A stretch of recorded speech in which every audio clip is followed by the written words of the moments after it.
Ela é da nossa região, escolheu a medicina como propósito e encontrou na tricologia e no transplante capilar uma forma de cuidar da saúde e da autoestima dos pacientes. Hoje você vai conhecer um pouco da história dessa profissional e também tirar dúvidas sobre a saúde dos cabelos. Doutora Ana Letícia Pires Mesquita, que prazer recebê-la. O prazer é todo meu, é um prazer estar aqui. Na minha segunda terra, né, eu falo que eu sou natural de Sabinópolis, mas estudei em Guanhães, tenho grandes amigos aqui, tenho familiares e é um prazer estar aqui falando para você sobre um tema tão polêmico, tão atual e que tem muitas dúvidas. As pessoas hoje elas têm muitas dúvidas sobre a saúde capilar em relação aos mitos que a gente ainda carrega. Então eu acho que a gente precisa desmistificar muita coisa e para facilitar o dia a dia, né, do paciente, das pessoas, para elas não caírem nessas pegadinhas. Então, para a gente conhecer melhor, qual é a sua família lá em Sabinópolis, também a sua relação aqui com Guanhães? A gente sempre fala o Di, né? É bem característico de. Então, eu sou da família Mesquita, Pinho Mesquita, tenho um pezinho aqui da família Pires Coelho e já tive a oportunidade em trabalhar aqui em Guanhães outras vezes, na minha primeira especialidade, e retornei na área da dermatologia, mais específico na área da tricologia e do transplante capilar. Então, com essa nova oportunidade de trabalhar, de ajudar pessoas da minha região e que eu tanto gosto e tenho um carinho enorme por aqui. E é sempre muito bom receber filhos da terra para cuidar das famílias aqui da região. Com certeza. E a medicina sempre foi seu sonho? Sim, sempre. Eu não me vejo em outra profissão.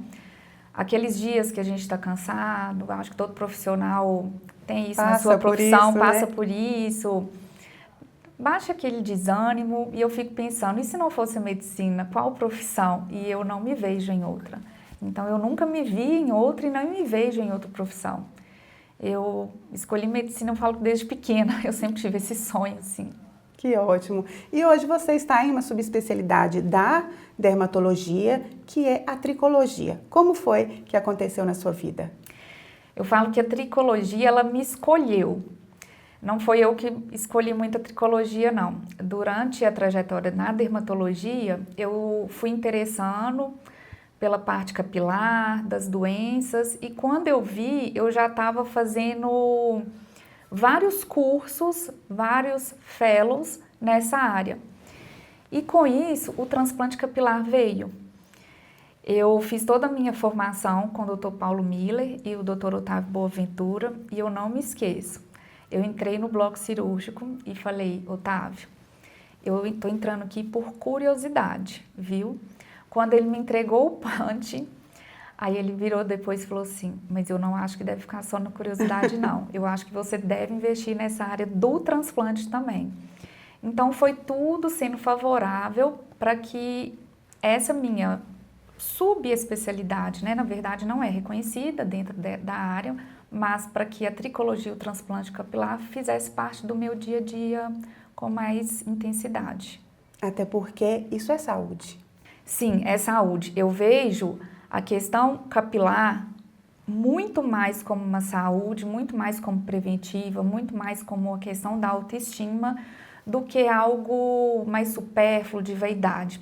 Falo que quando o paciente ele me procura para tratar seja uma queda, uma alopecia, alguma alteração do fio, no final da consulta ele sai mais animado com outras questões. Porque se a gente olha ali uma alteração capilar, ou seja, do couro cabeludo, a gente olha também o paciente como um todo. A gente não vai apenas naquela parte dos fios. Então, a rotina, como está a alimentação, a saúde intestinal, o sono, tudo isso. E quando o paciente retorna, eu vejo a importância do diagnóstico ali na vida dele, do tratamento e a vida como um todo, como ele volta muito mais animado. E existem ainda muitos mitos que acabam atrasando a chegada do paciente ao especialista e também prejudicando a chegada a um diagnóstico? Vários, vários. Hoje com o TikTok, essas dicas da internet, mesmo em supermercados, produtos milagrosos, agora os coreanos, eu até brinco que assim, quantos pacientes, não, estou usando um shampoo, tá tratando? Estou usando um shampoo anti-queda. Eu falo assim, olha, o anti-queda é para o produto não cair da prateleira, porque ele não tem aquela capacidade de penetrar o couro cabeludo e fazer um tratamento. É um tratamento de dentro para fora, né? Com certeza, com certeza. Eu gostaria que você falasse um pouco sobre essa paciente que nós vamos mostrar as imagens agora. É uma criança. Sim, é uma criança, ou seja, as doenças do couro cabeludo, elas podem começar assim na infância, né, na primeira infância ou na segunda. A gente precisa muito desmistificar, porque isso mexe muito com o emocional do paciente. Essa paciente, se ela me procurou, ela é da nossa região, ela tem um quadro de uma alopécia areata, que ela é uma alopécia que ela é reversível com tratamento, ou seja, ela pode repilar, a gente pode ter os fios novamente, mas que a gente requer muito cuidado. Então, quando a gente vê o antes e depois na internet, causa esse impacto, tem toda uma história. Falo que cada fio é uma história, né? Então, o comprometimento de uma paciente que tão jovem, né? Quando ela me procurou, ela estava com mais ou menos 10 anos. E o comprometimento, a família super comprometida, mas o dela também, né? E trabalhar todas as questões emocionais que mexia com o dia a dia dela, os estigmas. Então, realmente, a gente tem que ter um trabalho multidisciplinar. Eu não atuei sozinha ali. Então, foi um trabalho, um tratamento que ele teve muito mais a participação da família, do psicólogo, dos colegas, da escola. Então, isso que eu apaixono cada vez mais. E é um resultado incrível. Sim, com certeza. E a gente ainda tem um caminho pela frente. Sim, e nós vemos muitas histórias de adultos, homens, mulheres, que procuram pela estética ou por questão de saúde. Esse caso da criança, como que os pais, a família, o que eles devem observar para chegar, não retardar um diagnóstico? Bom, a primeira coisa é estar sempre ali inspecionando o couro cabeludo, a pele. Chega uma certa idade que as crianças elas já têm uma independência, então já tomam banho sozinhas, já lavam o cabelo sozinhas, já sabem se cuidar. E com a correria, com o ritmo de vida, muitos pais às vezes, não por negligência, mas passa despercebido. E quando vai ver, esse sinal, ele já está um alerta gigante. Então, não só no couro cabeludo, mas como na pele também. Então, tá sempre olhando algo e nunca ficar também só pesquisando. Google ou ChatGPT, né, inteligência artificial, sem procurar um profissional. Porque eu falo, onde tem diagnóstico, tem tratamento e tem resultado. Então, o primeiro passo é esse. Se viu algo estranho, pode ser algo normal, pode ser algo que a pessoa sai do consultório, não, isso é normal, acontece, mas é muito melhor ele tirar a dúvida, sair tranquilo, do que às vezes tendo outras tentativas, como eu falei, algumas receitas caseiras, supermercado, que for, o vizinho, e que não vão adiantar e só vão retardar e atrapalhar um diagnóstico e um tratamento correto. Além dos mitos, o que às vezes também impede a pessoa de chegar ao especialista com mais rapidez é o medo do investimento, é a preocupação do investimento. Fala um pouco sobre isso. Com certeza. Quando o paciente ele fala assim, olha, eu demorei a vir aqui porque eu achava que era muito caro. Tem todo esse mito também de que o tratamento dermatológico é oneroso, ou seja, que vai pesar no orçamento. E é um tratamento que ele depende muito mais daquela adesão do paciente do dia a dia do que do consultório.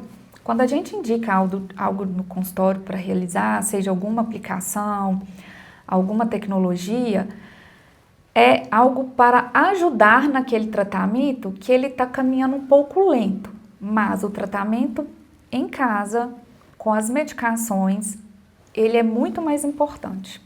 E posso garantir que não é caro como as pessoas acham. Às vezes o tempo que a pessoa espera, gastando com produtos, com cosméticos, sim, vai ser prejudicial e muito mais caro do que ir direto à fonte. E tempo é cabelo. E cabelo, sim, não é só questão de beleza mesmo. É moldura do rosto? É.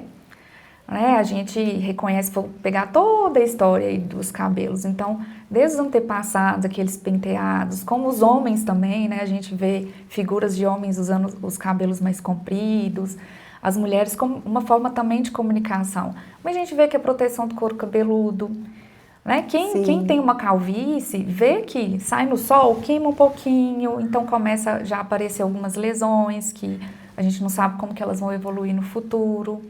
Então, faz parte da saúde, sim, porque é defesa, né? Proteção do couro cabeludo, é saúde, a pessoa consegue se olhar no espelho e reconhecer.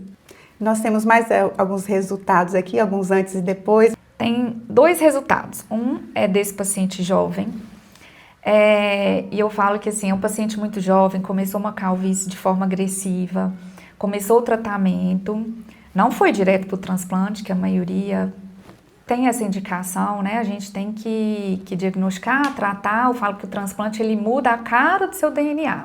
Ele tratou. E eu falo que, assim, a sutileza, a naturalidade que ficou.